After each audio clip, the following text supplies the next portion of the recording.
নমস্কার, মিঠিস কিচেনে সবাইকে স্বাগত। কেমন আছেন? নিশ্চয়ই ভালো আছেন, আমরাও ভালো আছি। আজ আমি পনির ঝুড়ো করবো। অনেকে ডিম ঝুড়ো করে, আমরাও ডিম ঝুড়ো করি, কিন্তু আজকে আমি পনির ঝুড়ো করবো। তাই জন্য পনিরটাকে ঝুড়ো ঝুড়ো করে কেটে নিয়েছি। দেবো পেঁয়াজ, টমেটো, ক্যাপসিকাম, কাঁচা লঙ্কা, ধনেপাতা। ধনেপাতা দিয়ে অল্প আছে, দেখতে থাকুন কীভাবে করি। দেবো পেঁয়াজ,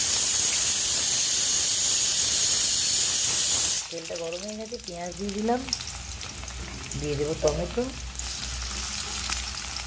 সব কিছুই দিয়ে দেবো, কাঁচা লঙ্কা, টমেটো, ধনেপাতা সবই একসঙ্গে দিয়ে দেবো। অল্প নুন দেবো,